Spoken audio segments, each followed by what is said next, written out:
All right, welcome back, everyone. Today, we're taking a deep dive into Morgan Housel's Same as Ever. Oh, this is a good one.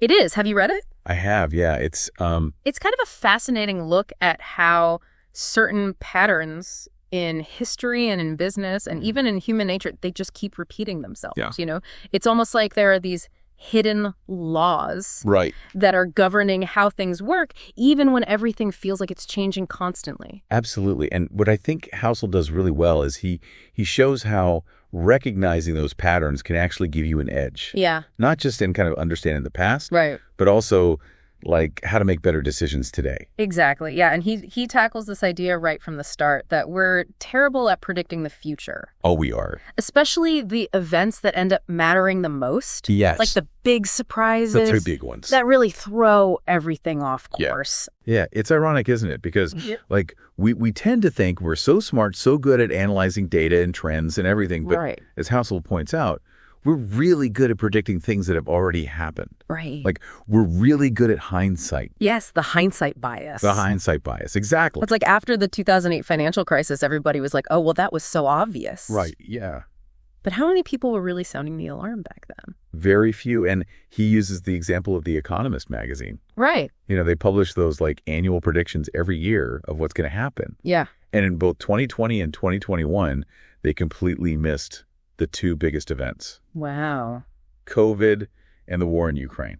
I mean, if brilliant economists and analysts can't see these massive events coming, right, does that make you think twice about all those expert predictions we see every day? It definitely makes you question things. Yeah. And what's interesting is that Housel isn't saying we shouldn't plan. It's more about recognizing that risk isn't always something you can quantify, and put in a spreadsheet. Right. Sometimes the biggest risks are the things that you can't even imagine. That you don't see coming. Yeah. Exactly. So what are we supposed to do with that information? I mean, if we can't really predict the future, how do we make smart choices? That's where I think understanding these patterns that repeat themselves becomes so valuable. Okay. Because even though we can't predict, like, the specific events, the underlying human behaviors, the way that systems react to stress and things like that. Okay. Those things tend to stay very consistent. So give me an example. Like, how does this actually play out in the real world? Yeah. Well, let's take the example of this, the treadmill of expectations. Okay. That he talks about. Yeah. And he uses the 1950s as an example, right? Like, it's a time period that a lot of people look back on with this kind of nostalgia. Yeah. They think it was this golden age. Like Leave It to Beaver, you know? Exactly. Yeah, but like the perfect family, white picket fence. Right. But if you actually look at the data, life for the average American is objectively better now in a lot of ways. Really? Yeah, we have longer lifespans, more access to education, a higher standard of living generally. But we don't necessarily feel better, right? Is that what he's got? Exactly, because our expectations have also risen. Okay. So we get a raise, we buy a bigger house, Right. and then all of a sudden we're comparing ourselves to the people with the even bigger houses. Right, the fancier cars, the better vacations. Exactly. And then this is where that Charlie Munger quote comes in, the one that he loves. Yes. The first rule of a happy life is low expectations. It sounds so pessimistic. It does. But I think the point is that constantly chasing after more, that might be the thing that's keeping us from actually being content. That's a good point. Yeah. So are we just supposed to give up on our ambitions then? No, not at all. Okay.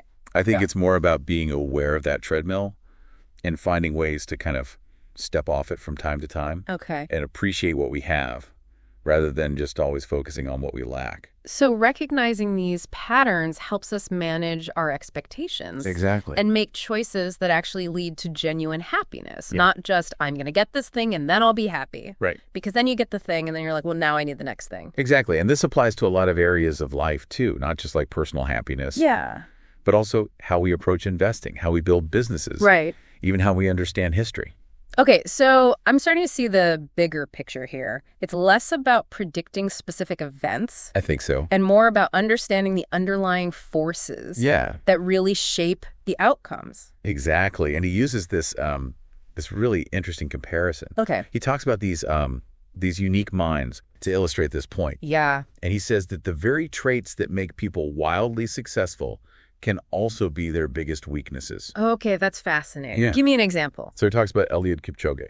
Okay. The Olympic marathoner. He's like considered the greatest of all time. Yeah. And like Kipchoge can meditate for hours in a room full of distractions while all of his competitors are like glued to their phones. Yeah, that's some serious mental discipline. Right. Yeah. And then he contrasts that with John Boyd, who was this brilliant fighter pilot who developed all these groundbreaking theories of warfare. Okay. And Boyd was known for his genius. Right. But also for being extremely abrasive. Really? And having kind of erratic behavior. So two very different people, but both incredibly successful in their own fields. Yeah. And the Housel's point is that we often idolize these like successful figures. Right. But their strengths and weaknesses might actually be two sides of the same coin. Oh, that's an interesting way to put it. Yeah. So are we supposed to just accept that difficult personalities are the price we pay for genius? No. It's not about condoning bad behavior. Okay. But I think it's about understanding that this is a pattern that exists. Right. And that the things that make someone brilliant might also make them difficult to work with. Okay. It's a nuance that we often miss when we sort of simplify these success stories. Right. We look at like the end result and we're like, oh, wow, look at all this amazing stuff they did. But we don't see all the stuff that happened along the way. Exactly. Yeah. Exactly. Okay. So how does this tie back into the idea of repeating patterns? Well, think about it. We see this same dynamic throughout history. Okay. Right? Yeah. Geniuses who are also tyrants. Right. Visionaries who are reckless. Yeah. Innovators who are ruthless. It's like that drive to create something new and to change the world, it can also be destructive. A very destructive force. Yeah. And so recognizing that pattern, we're not going to be able to predict like, okay, who's going to be the next, Steve Jobs or Elon Musk or whatever. Exactly. But we can at least be more aware of that. Right. Of the pitfalls. Of the pitfalls. And the nuances. The nuances, of the situation. How that works. Now, this is where I think things start to get really interesting. Okay. He talks about this concept of the power of compounding. Yeah. He says that small, consistent actions over time can lead to massive, massive results. It does. It's something that our brains have trouble grasping. They do. We're very bad at that. Because we're wired for instant gratification. Instant gratification. Yeah. We want the big results right away. Yeah, that's exactly. We're impatient creatures. We are. But give me an example of how this compounding thing actually works. Okay, so Housel gives this example of an investor who was never ranked in the top quartile of returns in any given year. Okay. So they weren't like blowing it out of the water. All right. But they were consistently good. Over 14 years, that investor ended up in the top 4% overall. Wow. So it's not about It's not about the big home runs. The home runs, the big wins. It's just slow, steady. Slow and steady wins the race. Progress. Exactly. It's like a completely different way of thinking about success. It is. Yeah. It's about shifting your focus from maximizing your short-term gains to just finding sustainable growth. Sustainable, consistent. Over the long run. Yeah, exactly. And, this makes me think about something else he talks about. Okay. The need to balance optimism and pessimism. Yes. He says you need both to really thrive. You do, and I love how he frames it. He says, we should save like a pessimist and invest like an optimist. And it's that perfectly captures that. The duality. Yeah, the duality. And what I think is so fascinating about that is he connects us to the American dream. He does. And the idea that the phrase the American dream was actually coined during the Great Depression. It's fascinating, isn't it? Yeah. Such a... one of the most challenging times. Challenging times. In American history. And yet... That's when this phrase that we think of as so optimistic and hopeful comes from. James Truslow Adams, the historian who coined it. Yeah. He wasn't naive to the hardship people were facing. Right. But he also saw the potential for things to get better. Right. And that belief that things could get better. Is so powerful. So it's not about blind optimism, but a kind of, I guess, cautious hopefulness. I think so. That acknowledges that there will be setbacks. Yeah. But that progress is still possible. Yeah, it's not linear. Yeah, it's not linear. It's messy. And I think that's so relevant for today, where you're constantly bombarded with good news and bad news. It's a lot. Yeah, it's a lot. And so to be able to keep your head on straight. Yeah, keep your head on straight. And have that long-term vision is really challenging. This next point from him, this is the one that really hit me hard. Okay. He talks about how even the strongest competitive advantages eventually erode. Yeah. And he uses the example of Sears. Yeah, Sears is a great example. Which was this retail giant. They had everything. They had everything going for them. A massive network of stores. Yeah, a trusted brand. A trusted brand, a loyal customer base. Loyal customers. But they failed to adapt as retail changed. They did. Their advantages became liabilities. It's a scary thought. It is. That what brings you success today might be the very thing that holds you back tomorrow. Yeah, it's a reminder that change is the only constant, really. Yeah, so what's the takeaway for us? I think it's about recognizing that success is never guaranteed. Right. And that we need to be adaptable and willing to learn new things constantly. All right, so I want to hear more about this adaptability thing. Right. Like, how do we actually cultivate that in ourselves and in our work? Well, Housel has some interesting insights on that. And I think one of the most unexpected is that he argues that the most significant changes in innovations often come from periods of stress and urgency. Wait, really? Yeah. That doesn't sound very relaxing. I know, it's kind of counterintuitive, right? Yeah, I always thought, like, the best ideas come when you're calm and focused. It makes sense when you think about it, though. Okay. Like, he uses the Great Depression as an example. Okay. And that period saw an explosion of productivity and technological advancement. So it's like when things are really tough, you're kind of forced to be more creative. You have to be. You have to find new solutions. You have to. Yeah. Necessity is the mother of invention, right? Right. And so sometimes a little bit of discomfort can be the thing that sparks a breakthrough. Are you saying we should embrace stress and upheaval? Not necessarily seek it out, but when those challenging times do come, which they inevitably will, try to see them as an opportunity for growth. Okay. For innovation, for change. You know? And this reminds me of something else he talks about. Okay. How we often overlook positive changes because they tend to happen gradually. Yes. While negative events, those grab our attention. They're so sudden and in your face. Because they're sudden and dramatic. Yeah. He gives the example of, like, the decline in heart disease deaths since the 1950s. Right. Massive achievement. Huge. But it happened slowly over decades. Yeah, nobody's writing headlines about that. No, but one stock market crash. Everybody freaks out. Everybody freaks out. Yeah. It's like our brains are wired to focus on the negative. I think so. Yeah. It's like a survival mechanism almost. Right. Yeah, because you've got to see those threats. You got to see the tiger in the bushes. Yeah, to be able to survive. Exactly, but the problem is we're not running from tigers anymore. No, we're not really from tigers anymore. So it's like that part of our brain is still... It's still there. Super active. Super active. But it's not necessarily serving us well anymore. Not as well. So how do we overcome that? Well, I think it's about cultivating a more balanced perspective. Okay. Right?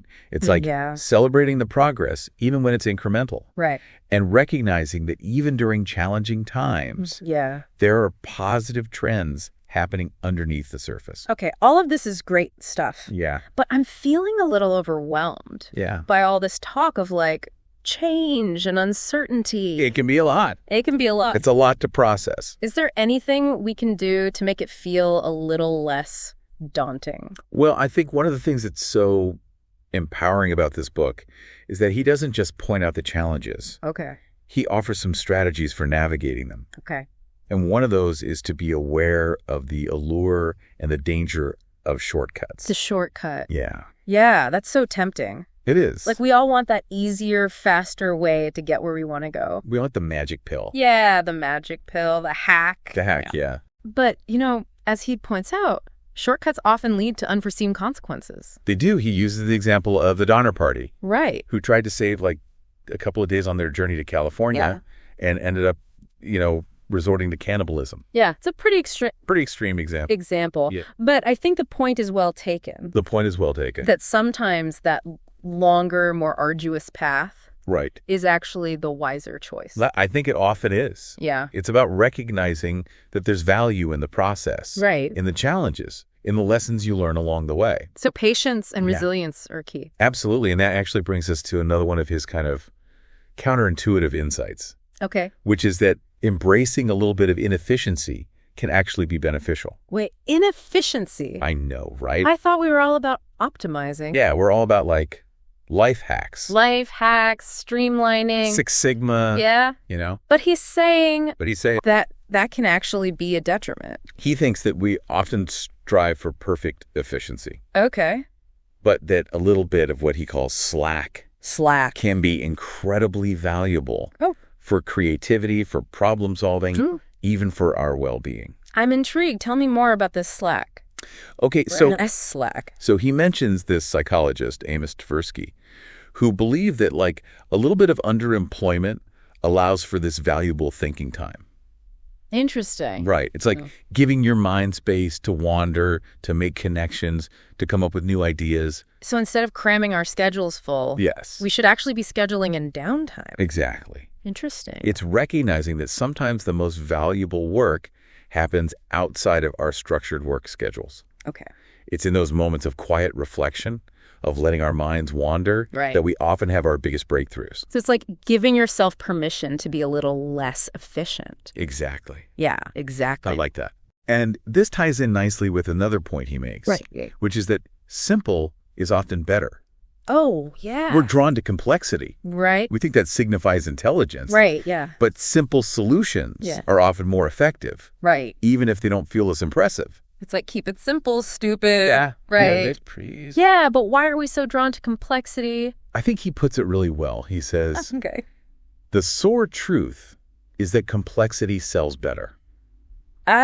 Yes. It makes us feel like we're doing something important. Like we're in control. Like we're control. Right. Whereas, like, if the solution is simple, it's like, well, anybody could have thought of that. Right. Anybody could have done that. But the reality is... that's often the best answer. Yeah. The simplest one. The simplest one. You know, and this reminds me of something else he talks about. Okay. The power of our personal experiences to shape our beliefs and our behaviors. Absolutely. And he uses the example of World War II. Yeah. And how it had a lasting impact on those who lived through it, even decades later. He does. Higher rates of diabetes, depression, all kinds of things. So these experiences, even if they're from long ago, they stick with us. They stick with us. Yeah. They continue to shape who we are. Yeah, and how we see the world. Yeah. And so it's crucial to remember that when we're interacting with other people, I think so, that we all have these different backgrounds. Yeah. These different experiences that have shaped our perspectives. And so rather than assuming that someone is wrong or illogical, maybe we should be asking, what experiences have led them to this point of view? That's a great point. Yeah. Instead of like judging or dismissing their beliefs. Yeah. Just try to understand where they're coming from. Yeah. Yeah. It's about approaching conversations with more curiosity and empathy. Yeah. And recognizing that everyone's perspective is valid, even if we don't agree with it. I love that. Recognizing the validity of other perspectives, even if it's different. It's different than ours. Yeah. All right. This has been incredibly insightful, but one last question. Okay. Incentives. Yes. How do they play into all of this? That's a great question. And it's something that Housel spends a lot of time exploring. Yeah. He argues that incentives are incredibly powerful. They are. And they can often drive people to act in ways that seem totally irrational. Right. Or even against their own best interests. Oh, I've experienced that. Yeah. In my own life, for sure. Yeah. Where like... it's like, that maybe you shouldn't do this thing. Great. The reward is so tempting. Yeah, the short-term reward. Yeah, the short-term reward. It's just too much. He gives this example of a pizza delivery guy. Okay. Who became a subprime mortgage lender. Oh, wow. During the housing bubble. Okay, so he's seeing all these people making all this money. And he knows there's risk involved. Right. The incentives were so strong, it was hard to resist. So are we just slaves to our incentives then? I don't think so. Okay. I think it's more about becoming more aware of them. Okay, how do we do that? Well, think about your job, your relationships, your spending habits. Okay. What are the incentives that are driving your decisions in those areas? That's a good question. And are those incentives aligned with your long-term goals? Right. Or are they leading you down a path that might not actually be in your best interest? That's a really good question. Yeah. That's a really good question to ask yourself. I think so. Yeah. What are those incentives driving me? And are they actually serving you? Serving me in the long run? Yeah. Yeah, that's a good point. I think so. Okay, so we've got to be adaptable. We've got to be aware of our incentives. And we've got to find that balance between optimism and pessimism.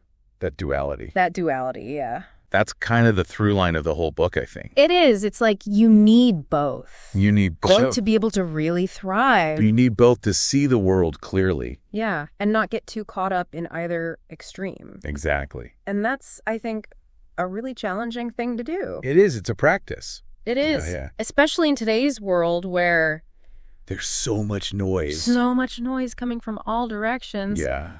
This has been an incredible deep dive so far. It's been fun. It's been fun. Yeah. I feel like we've only just kind of scratched the surface of we've just scratched the surface. What he covers in Same as Ever. Yeah. So what else can we expect as we continue our exploration? Well, we're going to delve even deeper into some of these patterns. Okay. And look at how they play out in specific areas like investing, business, and even our personal lives. Okay. I'm excited to hear more. Yeah, it's good stuff. It's good stuff. I think it's really going to help people understand how these patterns can actually be useful in making better decisions and living better lives. Yeah, and living a better life. Yeah. Absolutely. It's all connected. It's all connected. It is. You know, one of the things I find so interesting about all these patterns is how they often operate on different time scales. Yeah. Housel talks about this asymmetry between how we experience like good news versus bad news. Oh, yeah, I remember that. Like he said, good news tends to happen gradually. Slowly. While bad news hits you like a ton of bricks. Yeah, fast and hard. Yeah. And because of that, we often miss the positive stuff. The good stuff, yeah. Yeah. It's happening, but it's happening so slowly. We don't even notice it. Like that classic example he gives about heart disease deaths. Oh, right. They've declined massively since the 1950s. Massively. But most people don't even know that. They don't even realize it. Because it happens slowly over decades. Yeah. Yeah, it's just this gradual improvement. Our brains are wired for that, though, aren't they? I think so. To focus on the threats, on the negative. Yeah, it's like, think about our ancestors, right? Right. They need to be hyper aware of immediate danger to survive. Right. You see the tiger in the bushes. You got to run. Yeah, you run. Yeah. And so that part of our brain is still with us today.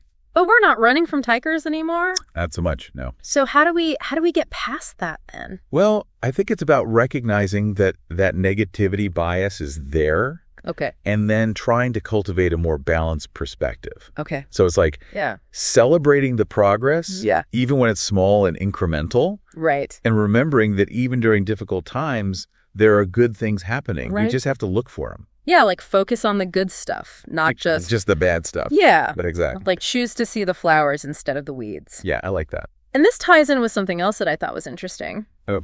This idea that sometimes the things that make us strong can also make us vulnerable. Yes. He uses the example of evolution, right? Yeah. Where a species will evolve to become bigger and stronger. Right. To dominate their environment. Okay. But then those very traits can make them more susceptible to new threats. Like a huge asteroid. Yeah, like an asteroid or a new predator or a changing climate. Dinosaurs. Right. Dinosaurs, yeah. They ruled the earth for millions of years. Right, top of the food chain. And then, boom, wiped out. One bad day. Yeah, exactly. So it's kind of like you can be at the top, but that doesn't mean you get to stay there. It doesn't mean you get to stay there. You can still get wiped out. It's a sobering thought. It is. And I think it applies to, businesses and societies, even individuals. Yeah, so how do we avoid becoming the dinosaurs of our time? Adaptability, my friend. Adaptability. That's the key. Right. You got to be flexible, got to be willing to change, to question your assumptions. So it's almost like the more successful you are, the more dangerous it can be. Almost, yeah, because you can get complacent. You can get complacent. You're like, oh, I've got this figured out. I don't know how to do this. I'm at the top. I'm just going to keep doing what I'm doing. But the world changes. And you got to be willing to change with it. You got to change with it. It's funny. We're talking about all these big ideas. Yeah. Like these macro trends. Yeah. But I'm seeing how they apply to my own life in some really practical ways. That's one of the things I love about this book. Yeah. He takes these big ideas and he makes them so relatable. So give me another example. Like, how can we apply this idea of adapting to change to our personal lives? Okay, so think about your skills and expertise. Okay. Are you keeping up with the latest developments in your field? Okay. Are you learning new things? That's a good point. It's easy to get comfortable with what you know. It is. And to stop pushing yourself. It is, but the world doesn't stand still. No, it doesn't. And if we want to stay relevant, we got to be lifelong learners. Lifelong learners, okay. Adaptability, lifelong learning. Balanced perspective. Balanced perspective, what else? I think another one is being open to innovation. Okay. Even when it comes from unexpected places. Right, like the internet. The internet, yeah. I mean, everybody thought that was a fad. Oh, it's just a toy. Yeah, it'll never amount to anything. Yeah, but it ended up transforming the world. Yeah, and nobody could have predicted that. Nobody could have predicted that. That's the thing about these patterns, right? It's hard to see where they're going to lead. You can kind of see the pattern, but you don't know. You don't know how it's going to play out. How it's going to play out, yeah. Exactly. So it's like, embrace the unknown, be willing to experiment. Be willing to experiment. And maybe you'll find that next big thing. You might, and you might fail a bunch of times. You probably will. But that's part of the process. It's part of the process, yeah. Yeah. And that actually leads to another one of Housel's points. Okay. Which is that success is often harder than it looks. Oh, tell me about it. And not as fun as it seems. Yeah, I think we all have this kind of romanticized vision of what success is. Yeah, the private jets, the yachts. Yeah. Oh, when I make it, it's going to be great. It's going to be so much fun. Yeah, he uses the example of Elon Musk. Okay.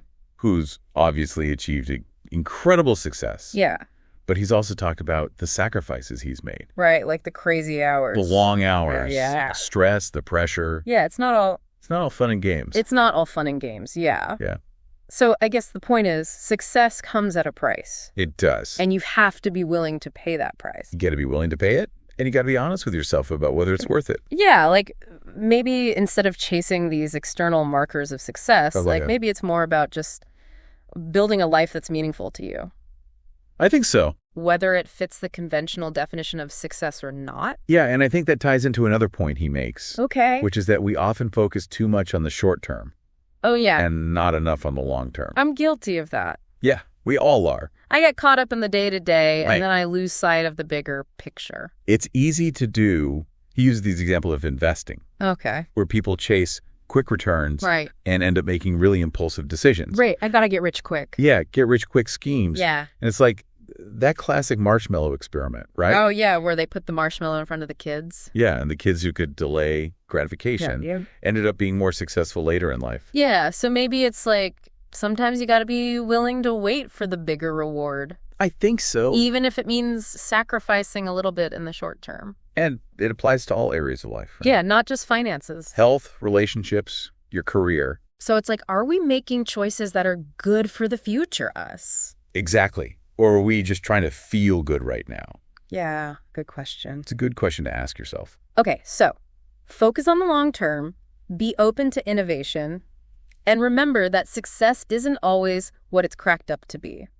That's a good summary. What else? Well, he also makes this point that sometimes the simplest solutions are the most effective. Oh, yeah. Even if they don't seem that impressive. Like with cancer research. Cancer research, right? Yeah, one of the most impactful things we could do is just get people to quit smoking. Exactly. But nobody's focusing on that. It's not sexy. No, it's not sexy. It's not cutting edge. It's like, well, everybody knows that. Yeah, that's too simple. It can't be that easy. Yeah, it can't be that easy. But often, the simplest answers are the best ones. Yeah, the best ones. It's like, work smarter, not harder. Work smarter, not harder, yeah. And I think that's a really valuable lesson because we often overcomplicate things. We do, yeah. We think that the more effort we put in, the better the result will be. Yeah. But sometimes the best approach is to just step back. Okay. Simplify. And focus on the essentials. Yeah. And that actually ties in with another point he makes. Right. About how our experiences, both the good and the bad, shape our beliefs in really profound ways. Right. He talks about like how just living through World War II. World War II, yeah. Had a lasting impact. On everyone who experienced it. Yeah. And so it's a reminder that even the experiences from long ago. They stay with us. They stay with us. Yeah. And they shape how we see the world. How we see the world, yeah. Yeah. And I think it's so important to remember that when we're interacting with other people. It is. We all come from different backgrounds. We face different challenges. And we carry different baggage. And so instead of just assuming that somebody's wrong or illogical, it's like, okay, well, what experiences have led them to this point of view? It's about approaching conversations with more curiosity and empathy. Yeah. And recognizing that everyone's perspective is valid. Even if we don't agree with it. Even if it's different from ours. Even if it's different, yeah. Yeah. Which is tough sometimes, but It's tough. It's important. It's important, yeah. And I think that's one of the most important things we can learn from studying these patterns is that it's not about simple answers. Right. It's about embracing the complexity of human nature. Right. The interconnectedness of our experiences. Yes. Yeah, and the power of empathy to connect us all. The power of empathy. I love that. It's powerful stuff. Yeah. Yeah. This has been a fascinating conversation. Yeah. I feel like I'm starting to see the world in a new light. In a new light, yeah. Yeah. And I'm excited to keep exploring these patterns. Me too. What else is coming up as we continue our journey here? Well, next we're going to dive into one of the most challenging, but also the most fascinating aspects of human nature. Okay. Which is this tendency that we all have. Okay. To present a carefully curated image to the world. Oh, this is going to be good. Yeah, and often hide our struggles and our vulnerabilities. Oh, that's something I think about a lot. Yeah. Especially with social media, it's like... It's so easy to get caught up in that. You're constantly comparing yourself to other people, and you're like, oh, my life's not as good as theirs. Yeah, I'm not as successful, I'm not as happy. Yeah. It's a trap. It is a trap. It is. I'm looking forward to hearing more about that. All right, let's do it. All right, so we're back and ready to explore this idea of how we present ourselves to the world. It's something I think about a lot, especially with social media and everything. It's so easy to compare yourself to others and feel like you're not good enough or you're not showing the perfect version of yourself. It really is. It's like this pervasive thing in our culture. Housel uses this phrase, wounds heal, scars last, to describe how our experiences, especially the tough ones, really shape us. He even points out that even those who achieved what we consider like the pinnacle of human success, the astronauts who walked on the moon, even they felt this sense of anticlimax, almost like disappointment afterward. Really? Walking on the moon? I mean, that's like the ultimate dream. Why would they feel let down? It's fascinating, right? Because it highlights this gap between expectations and reality.